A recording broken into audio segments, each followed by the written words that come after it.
si Damis sa panig ng INC. So shout out sa ating mga viewers, 23 million viewers. So nasa inyong mga kamay ang paghatol ko sa inyong papanig sa si Kristo ba ay Diyos o si Kristo ba ay tao, nasa inyong pong pag-analisa. So dadako tayo sa 5 minutes, Damis, sa iyong rebuttal stand. Pag nagsalita, Okay, punta. okay, go ahead. Okay.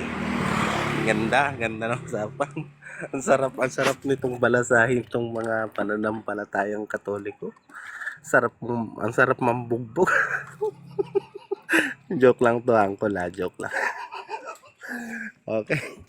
Doon sa Juan 20:28, papaliwanag ko lang sa iyo, Uncle. Nung si Kristo'y aakyat na sa langit, Uncle Bob, pinapasabi niya sa kanyang mga kapatid, sabihin mo eka sa aking mga kapatid, aakyat ako sa aking ama, inyong ama, aking Diyos, inyong Diyos. Yun dapat ang sampalatayanan mo, Uncle Bob. Hindi si Tomas. Mas pinaniniwalaan mo si Tomas, mas pinaninindigan mo yung sinabi ni Tomas na Panginoon ko at Diyos ko. Mas paniwalaan mo si Kristo dahil yun ang totoo. Ba't ayaw mong tanggapin yung sinasabi ni Kristo, kanyang Ama, kanyang Diyos, yun din dapat ang kilalanin mo, Uncle Bob. Hindi, ibig sabihin, si Tomas ang kinikilala niyang Diyos, si Kristo. Tapos si Kristo naman ang kinikilala niyang Diyos, yung Ama. Ano yan, Uncle Bob? Love triangle? Para naman tayo nahulog sa love triangle yung pananampalatayang Katoliko niyan. Sorry, hindi lang pala sa Katoliko. Sa mga Trinitarian, shout out sa inyo. Parang naging love triangle, Uncle Bob Yun, tama yun, Uncle Bam. Dapat si Kristo ang paniwalaan mo. Yun yung nauna yung talatang 17 bago dumating sa 28. Mas naunang ipinahayag ni Kristo na dapat nating kilalanin yung Ama ni Kristo at Diyos ni Kristo. Yun ang dapat mong kilalanin, Uncle Bam. Punta naman tayo dun sa sa unang nilatag ko. Ay, dun sa nilatag ko Juan 17:1-3. Uncle Bob, na okay pa ba yung isip mo, Uncle Bob? Kanina tinatanong mo ako doon na tao. May tao bang binanggit dun sa Juan 17:1-3? Meron ba? Pambihira naman to si Uncle Bob. Wala namang tao dun pero pinipilit mo kong tanungin tao. Baka gusto mo maghilamos muna dyan, Uncle Bob, para ma-refresh yung utak mo ba? Uncle Bob, kung may pinanggit man akong tao, nasa Juan 8:40 yun. Wala sa Juan 17:1-3. Kasi ang sa Juan 17:1-3, pinapakilala ni Kristo ang dapat mong kilalanin Diyos. Walang iba kundi ang Ama. Yun ang dapat mong kilalanin, Uncle Bob.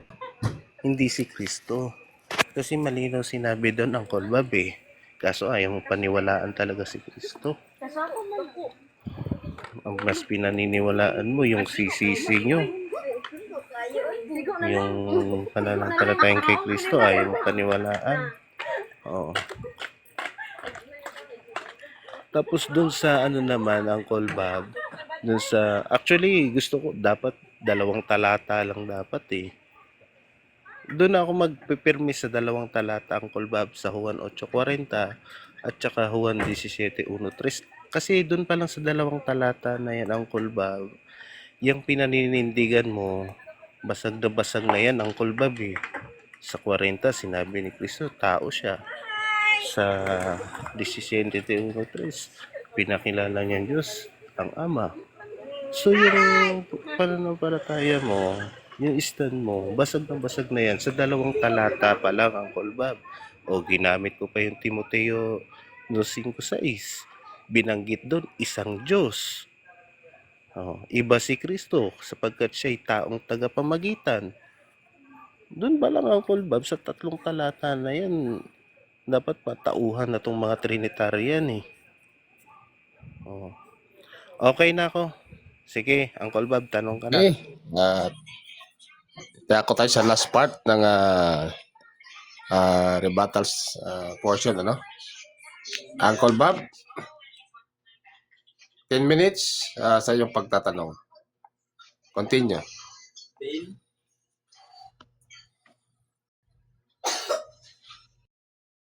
Nakamute ka, Uncle Bob. Sorry. Okay, go ahead. Bakit hindi mo binabanggit kanina yung Timoteo 2:13? Dahil ba mababasa talagang Diyos si Kristo or sadyang hindi mo kayang sirain ang talatang ito? Pili ka sa dalawa. Wala akong narinig na binanggit yung Timoteo 2:13. Question. Next question. Okay. Hindi ko raw binanggit yung Timoteo 2:13. Okay, sige. Saglit lang Timoteo 2:13 hindi daw binanggit. Ay, hindi pala Timoteo. Yung sa Tito, sige, ulitin. Anuhin ko. For the record. Tito 2:13. Continue, Uncle, continue. Sige, continue tayo. Yung Tito 2:13, bakit hindi mo binabanggit kanina or sinira? Dahil ba direktang mababasa na Diyos si Kristo or sadyang hindi mo kayang basagin ang talatang ito? Pili ka sa dalawa.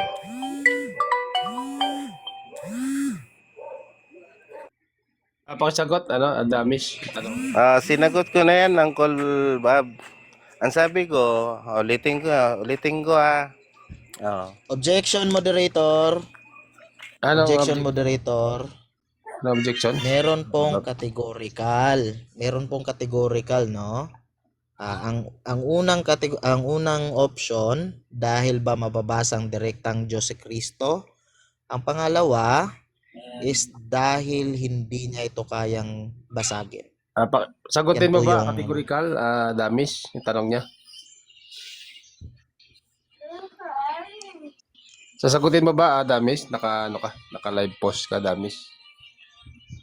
Categorical yung kanyang katanungan. Pakisagot. Kung hindi masasagutin, pwede ka mag-pass.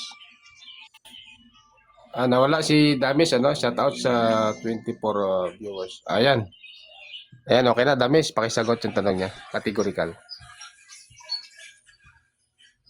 Kamute ka, bro. Nakamute. Okay. Ito sagot ko, pass ako. Ipapaliwanag ko mamaya sa stand ko. Sige, pass daw, Uncle. Next question. Pass, okay, sige. Ito naman, asa na yun? Pili tayo dito ng pwede nating basahin.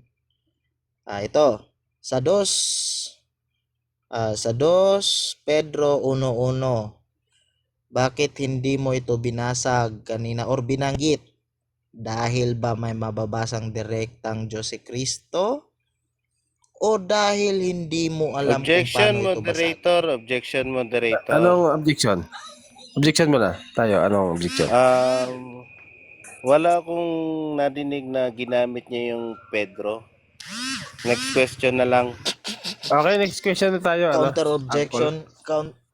Anong counter? Ay, nag-pass pala. Nag-pass siya. Wala counter ko sa narinig. sana is sige. Aminado naman siya. Wala doon sa narinig. So, pass. Next question tayo. Sige. Ulitin ko yung 2 Pedro 1 dahil hindi ka nakikinig o hindi mo napakinggan. Ito. Mula kay Simon Pedro, isang lingkod at apostol ni Jesucristo, para sa inyo lahat na tulad namin tumanggap ng napakahalagang pananampalataya mula sa ating makatarungang Diyos at tagapagligtas na si Jesucristo. Ngayon, ito ang katanungan. Nabanggit ba dito ang Ama? Yes or no? Categorical.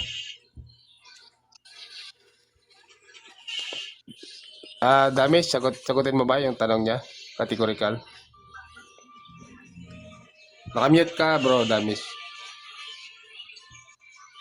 Nabanggit ba daw yung ama sa ikalawang Pedro 2:1? Yes or no tanong niya. Nakamute ka, Damis. Ay, wala ito. Okay, pasensya na. May tumatawag kasi sa akin yung customer namin.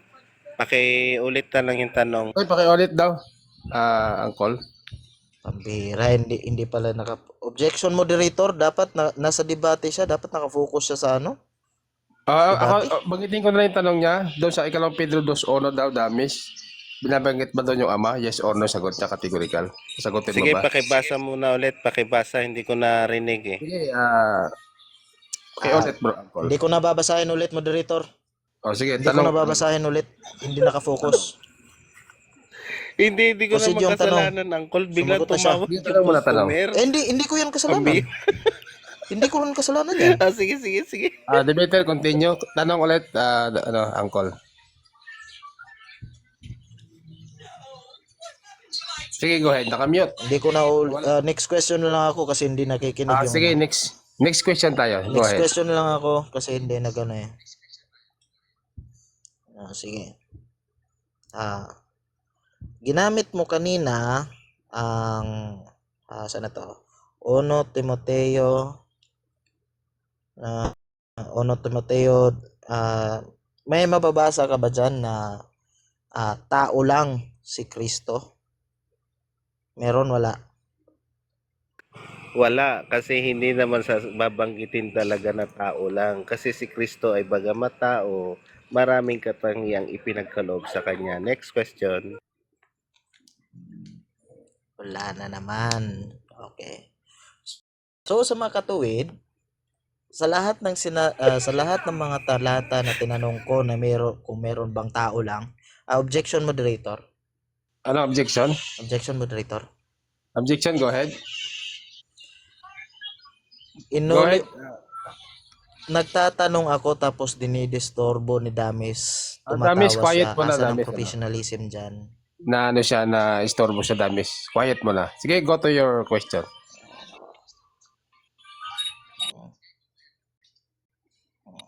Continue, Tingin bro. ko na lang yung tanong kasi nangano ito si Damis eh. Wait mo na ba? Uncle, tanong? Ito, hindi.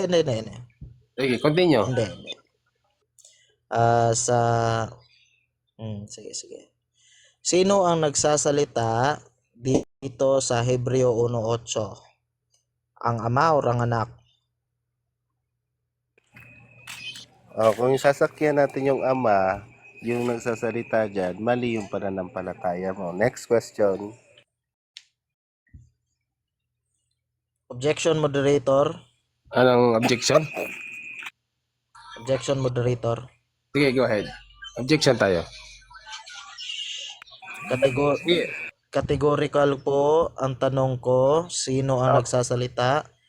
Ang unang option, ang ama. Pangalawang option, anak. Pakisagot, Pakisagot Damis. muna ng categorical. Categorical, sagot ka sa tanong niya, then paliwanag 10 seconds. Sige, Go ahead, pakiulit yung tanong. Pakiulit. Objection Hebreo 1:8 moderator. Ako na lang ulit. Hebreo 1:8 daw, sino nagsasalita? Hindi Ama ko ba na o ulit. anak? Pakisagot, Damis, dun sa categorical question niya. Yung pananampalataya mo yung ama, yung nagsasalita diyan. Di yung ama. Next question, Uncle. Next question. Ama, sagot niya ama. Sige. Ayon sa Biblia, kailan nagsimula ang pananampalatayang hindi Diyos si Kristo? Ayon sa Biblia. Kailan nagsimula ang pananampalatayang hindi Diyos si Hindi Kristo. Diyos si Wala. Kristo. Wala. Oh, yun sagot niya. Wala daw. Next question. Ay, Okay, wait next lang, wait question. lang ah. Wait lang, ano, Oo, oo, oo, kailan, ano, sumagot ka na. wait lang, Sumagot ka na. nalito ako sa tanong mo. Manahimik Last ka na, 30 sumagot ka seconds. na. Nag-next question na. Objection moderator. Last Minus na 30 yan. seconds. Minus na yan. Kaltasan na ng minuto yan. Tumatawa. Sumagot siya. Magtatanong ka Sumagot sana. naman siya. Wala daw, wala. Sagot niya. Next question. Hindi, tumatawa siya eh. Tumatawa siya eh. Nag-next question na sana ako. Damis, bawal tumawa, bawal Kaltasan yan. tumawa. Kahit, ano, Warning, Damis. minus points na yan. Wala Minus, na oras. Wala na oras. Angkol, naubusan ng oras. Yung 10 minutes mo naubos na, ano. Sumagot naman siya sa last question mo, wala daw. So, rebat mo na lang mamaya. hindi, Conclusion mo na mamaya. magtatanong pa sana kasi ako eh. Tumatawa kasi siya eh. So, ganito, Sige na. naubusan ng oras. Nasa nasa conclusion portion na tayo, no? So, ang unang mag-conclusion dahil ikaw, angkol ang affirmative, Conclusion na? si Damis muna yung mag-conclusion. Sige, Damis, 5 minutes conclusion. Yung oras. Okay, pasensya na kayo mga kaibigan, ano, at natatawa talaga ako. Kanina pa ako natatawa, no? Dahil, kanina ko pa kasi talaga nabasag yung paninindigan niya eh. Kaya yung inaano ko na lang, yung mga tinatanong ni Uncle Bob, medyo natatawa na lang talaga ako. Kasi actually talaga, dun pa lang sa 3 talata ko mga kaibigan, talagang durog na si Uncle Bob doon. Pinangako na nga siya eh. Binalasa ko na yung tadyang ni Uncle Bob. So, okay na yon. Tsaka okay naman. Naging maayos naman yung ating pag-uusap. Salamat dahil hindi ka naman masyadong mainit. Kaso nga lang, Uncle Bob, ang dapat mong paniwalaan talaga, Uncle Bob, hindi yung CCC nyo. Kasi yung CCC nyo, yun yung sisira sa pananampalataya mo, Uncle Bob. Kaya nga CCC. Kasi magsisisi ka dyan sa huli. Ang dapat mong paniwalaan, Uncle Bob, yung nakasulat sa Biblia. Hindi yung CCC. Sinasabi na nga mismo ng Kristo, siya'y tao. Sinabi rin yung mismo ng Kristo, ng Ama ang dapat kong kilalanin na tunay na Diyos. So, Uncle Bob, sana yung mananampalataya mo na natutunan mo sa mga Katoliko, sa mga pare, sana mabago mo yan, Uncle Bob. Tsaka kung gusto mong magpadoktrina, Uncle Bob, or gusto mong magsuri sa loob ng Iglesia ni Cristo, total, magkalapit lang man tayo ng bahay, pwede mo naman akong i-PM, pwede kitang samahan dito sa lokal, tsaka kung gusto mo talagang magsuri, pwede kitang padoktrinahan dito. Para naman, Uncle Bob, yung pananampalataya mo hindi nagmumula sa CCC o sa imbentong aral. Kasi Uncle Bob, hindi ko man napag-aralang lubusan yung yung yung history ng Katoliko, pero may nalalaman akong konti. Kasi Uncle Bob, yung pagiging Diyos ni Kristo, ginawa nila yan noong sa ano ba yun, Council of Nicaea ba yun? Oo. Yung parang nagpagkaisahan yata ng mga malalaking katungkulan sa Katoliko na gawing Diyos si Kristo. Pero yung Biblia nasulat na matagal na si Kristo ay tao. So sana, Uncle Bob, dumating yung panahon na na matauhan ka ba? Matauhan yung isip mo. Magsuri ka, Uncle Bob, huwag kang magpirmi sa Katoliko, Uncle Bob. Sinasabi ko na sa iyo, Uncle Bob, na hindi talaga yun yung totoo. Kasi ang katuroang Katoliko, lahat talaga ay sumasalungot sa nakasulat sa Biblia. Biruin mo Uncle Bob yung Katoliko, imbis na Biblia ang pagbatayan, gagawa pa ng CCC para lang yung pananampalataya ng Katoliko is mapaboran. Parang sinasabi ng Katoliko, hindi sapat ang Biblia sa pananampalataya nila. So, yun lang. Salamat. Okay, meron ka pang 50 seconds. Weibo na ba, Bro Damis? At Okay na. dyan po nagtatapos ang kabuuan ng pagtutol ni Brother Damis sa paksang patutunayan na Diyos si Kristo ayon sa Biblia. Sa kanyang negative side, kayo na po bahala mga viewers mag-analisa sa kanyang mga inilatag. So dako tayo sa final conclusion ni Angkol sa paksang patutunayan na Diyos si Kristo ayon sa Biblia. Angkol, 5 minutes conclusion na portion. Go ahead. Okay, anong sabi ni Dames? Wala daw sa Biblia. Ano ito, dakilang Diyos at tagapagligtas na si Jesu Kristo. Dames, imbis na sabihan mo ako na magbasa ng Biblia, ikaw yung magbasa ng Biblia. Yung pananampalataya namin andito sa Biblia. No, wala daw. Ito, Hebreo 1:8. Sinong nagsasalita dito? About the Son. Sino ito? About the Son ito ha. Your throne, O God. Oh. Kanino patungkol? Sa anak. Sinong anak? Si Jesus. At saka, wag mo nang endorse yung iglesyang tatag ni Felix Manalo. Dahil mamamatay akong Katoliko, hindi ako katulad ng ibang tao. Sumagot si Tomas at sinabi sa kanya, aking Panginoon at aking Diyos. Sumang-ayon naman si Dames na walang mababasa dito na sumagot si Jesus, nagkakamali ka, Tomas. Hindi ako Diyos. Bagkos, anong sabi ni Jesus?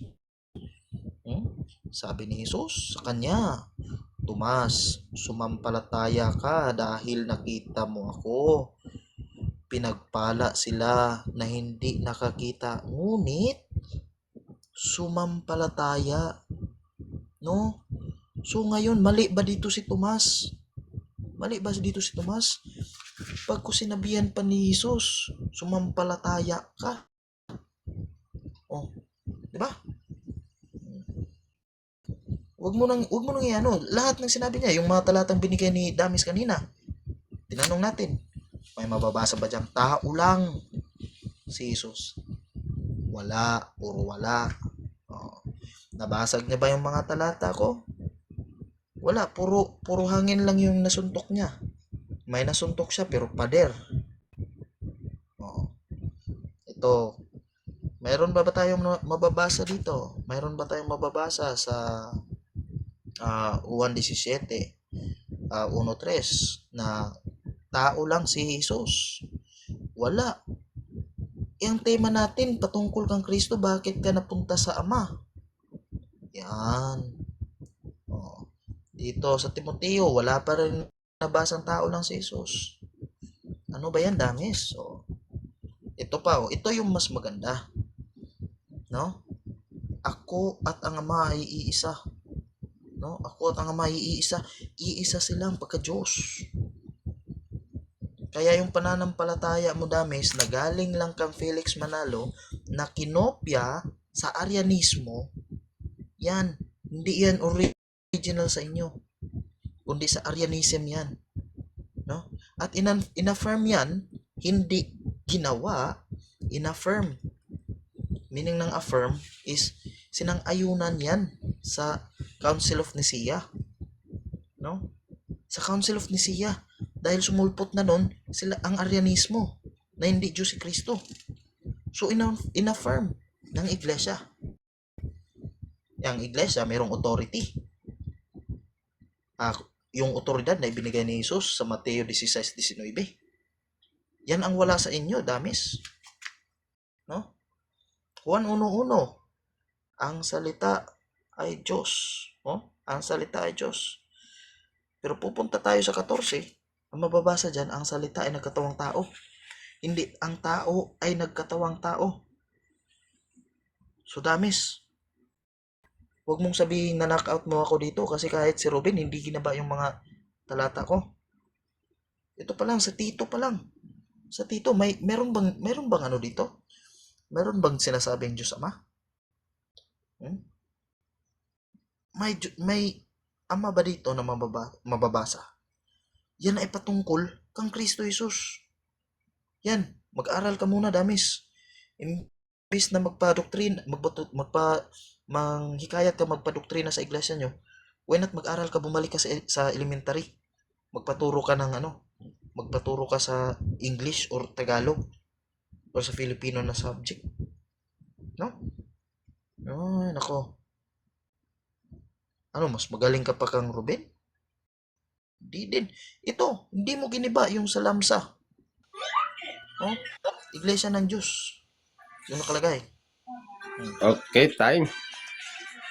At yan po ang kabuuan ng Magtatanong na ako 10 minutes papasuyo. papatunay conclusion na po tayo. Tapos na po tayo, no? Nasa Magtatanong conclusion. na po ko sa nilapag niya. 10 minutes po.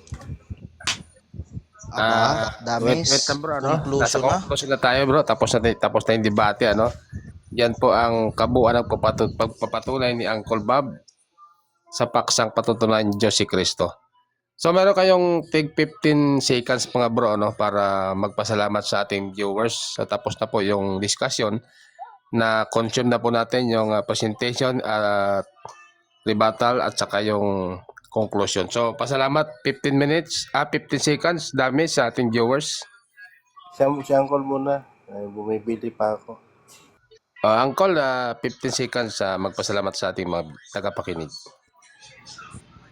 Okay. So, salamat po sa lahat na nakikinig. Unang-una pala, salamat sa ating Panginoong Diyos na may likha at ating Savior sa araw ito. Kahit maraming mga nangyari na hindi inaasahan, natuloy pa rin yung debate, no? Yun lang. Salamat din, moderator. Salamat kang viewerista. Sige, salamat. 15 seconds dami. Pasalamat sa ating viewers. Bago tayo mag-end, may i-close yung debate.